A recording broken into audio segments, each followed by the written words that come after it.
kaibigan, darito ang isang natatanging kasaysayan na kapupulutan ng aral sa buhay na ilalahad sa atin ni Grace.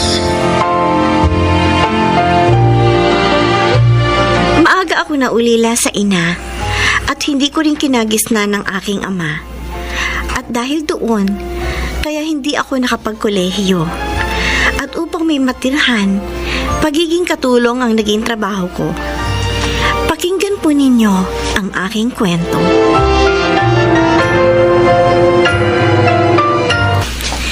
Maraming salamat po sa pagtanggap niyo po sa akin dito para maging katulong ninyo, Sir Ramil. Kahit sa tindahan lang po ninyo ako nakilala, tinanggap niyo pa rin po ako. Pangako po, hindi ko po sisirain ang pagtitiwala ninyo. Pagbubutihin ko po ang trabaho ko dito sa bahay niyo. Naniniwala ako. Mukha ka namang mabait eh. Kaya nga nang makita kita doon sa tindahan sa lugar nyo, inalokagin kita ng maging katulong ko. Siya nga pala, tuwing gabi lang ako narito, no? Dahil may negosyo akong inaasikaso. Kaya sana, bantayan mong mabuti itong bahay, ha? Opo, sir. Ito nga palang magiging kwarto mo. Yan.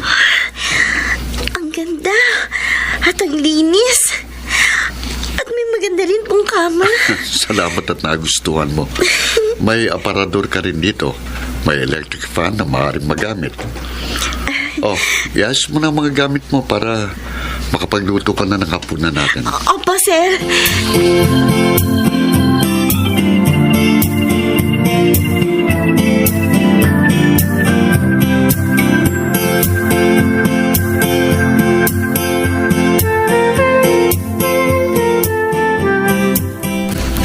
Eto na pong merienda ninyo, Sir Ramil.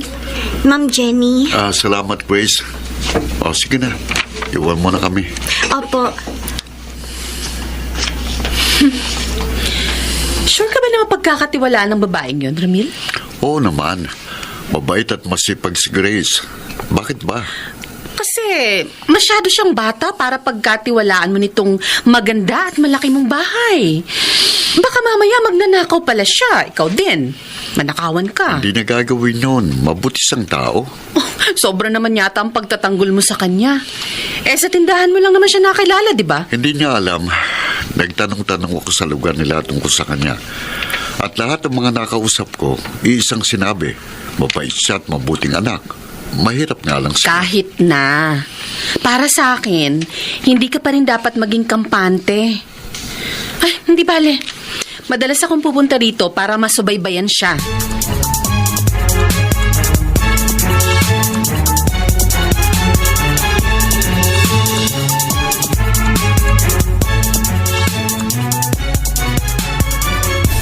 Bata at maganda ka mo ang katulong ng nobyo mo, Jenny. Oo, Marcia. Pero syempre, mas maganda ako sa kanya, no? Pero kinakabahan pa rin ako. Kasi sa tindahan lang siya nakuha ni Ramil. Bakit naman kasi hindi na lang siya kumuha sa agency? Aba, kung bata at maganda, dapat kang kabahan. Dahil baka mamaya sulutin niya yung nobyo mo. Mawalan ka. Marcia, hindi po mapatol si Ramil sa mga katulong, no? Isa pa, mahal ako nun. Oh, huwag kang kasi siguro. Iba pag lumapit ang tukso. Kaya kung ako sa'yo, hihigpitan ko si Ramiel.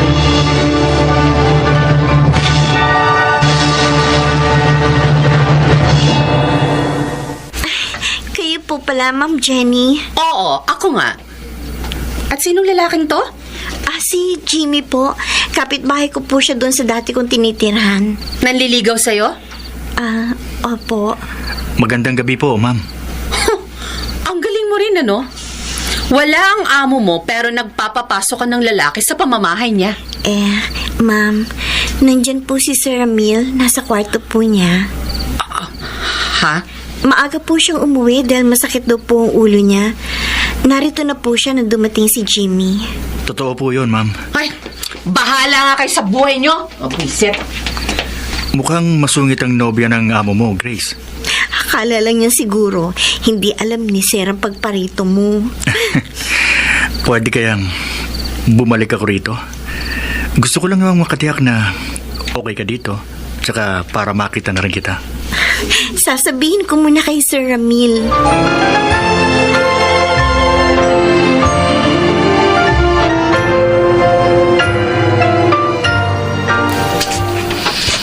Nakita kong kwarto ng katulong mo. Ang ganda ah. Meron pang radyo at TV. Paano mo nakakita? Tinignan ko. Na-curious kasi ako. Parang sobra naman yatang maganda ang kwarto ni Grace kaysa sa kwarto ng dati mong naging katulong. Jenny, gusto ko lang malibang si Grace para pagpagod na siya, may mapaglibangan siya. Wow. Sobrang concern. Hey, are you jealous? Sobrang concern ka kasi. At saka, bakit? May karapatan naman ako magselos, di ba? Dahil girlfriend mo ko for 3 years. Wala kang dapat ipagselos. Ikaw lang ang mahal ko. Kung tuksuhin ka ng babaeng yun. Hindi niya gagawin yon dahil matino siyang babae. At ako naman, matinuring lalaki. Ewan ko ha. Jenny, Ramil, mas mapapanatag ako kung iba na lang ang kunin mong katulong. Paalisin mo na lang ang babaeng yun.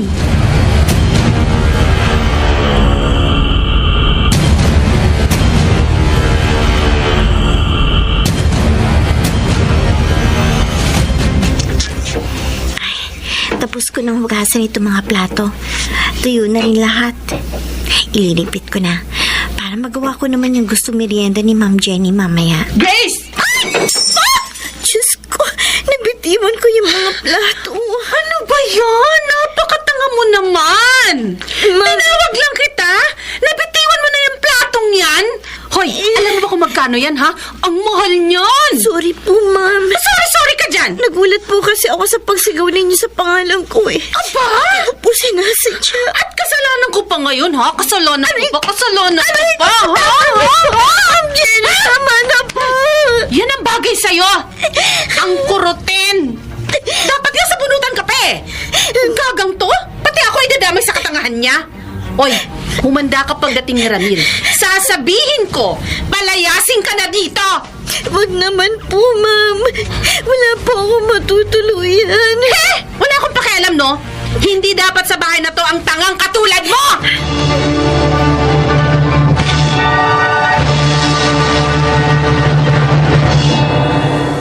hindi mo siya dapat sinaktan, Jenny. Bawal yun sa batas. Kinarot ko lang naman dahil nga ang tanga. Mali pa rin ang ginawa mo. Isa pa, sabi ni Grace, sumigaw ka habang nasa likuran niya.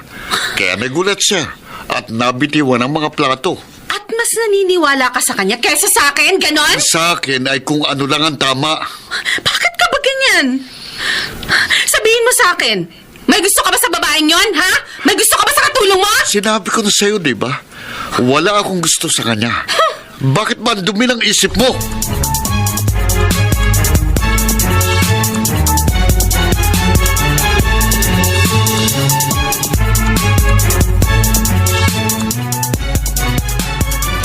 Oh, Grace, saan ka pupunta? Bakit nakaimpake yung mga gamit mo? Narinig ko po yung pag-uusap ninyo ni Ma'am Jenny, sir. Gusto po niya umalis na ako dito. Kaya naisip ko po, aalis na lang po ako para hindi ako maging dahilan ng inyong pag-aaway. Hindi ka aalis. Pero sir, magagalit po siya sa inyo. Huwag mo siyang intindihin. Mawawala rin ang galit niya kapag nalaman na niyang lahat. Sir Ramil? May sasabihin ako sa inyong dalawa. Panahon na para malaman niyo ito.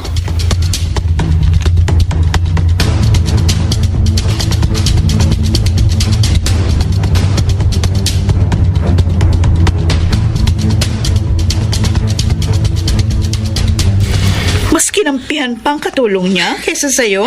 Ganun na nga. Hindi niya pinaalis yung babae. Ay, naku, Jenny. Baka nga may gusto siya sa Grace na yun. Hindi ko na alam ang gagawin ko, Marcia. Ayaw ko mawala sa akin si Ramil. O para malaman mo kung mahal ka pa rin niya, pamiliin mo, ikaw o ang katulong niya. Oo nga, no? O sige, gagawin ko yun. Kaso, paano kung hindi akong piliin niya? Oy, doon mo ihanda ang sarili mo, girl.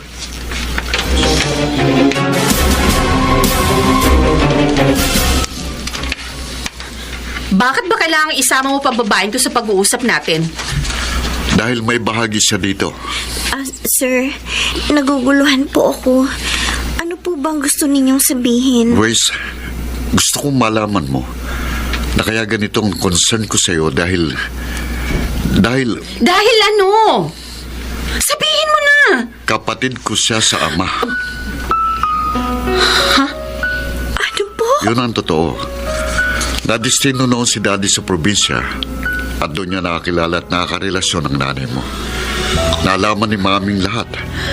At dahil ayaw ni Daddy na iwan siya ni Mami, ang nanay mo ang iniwan niya. Kaya pala hindi ko siya kinagisnan. Oo. Hindi niya kayo natulungan. Kaya bago siya namatay, ipinahanap ka niya sa akin at binili na tulungan ka. Kung ganun, kuya kita. Oo, Grace. At ang pagkikita natin sa may tindahan sa probinsya niyo ay hindi nagkataon, kundi isang sadyang pangyayari. At ginawa ko yun upang tuparin ang pangako ko kay Daddy. Ramil, bakit ngayon mo lang sinabi? Dahil may mga bagay pa akong inaayos para kay Grace. Bahagi rin ang gusto ni Daddy gawin ko para sa kanya. Kaya wala kang dapat ipagselo sa kapatid ko, Jenny. Wala. Dahil ikaw lang ang mahal ko. Grace, patawarin mo ako. Nagkamali ako. Maling-mali. Kalimutan na po natin yun. Ang mahalaga, maliwanag na sa atin ang lahat.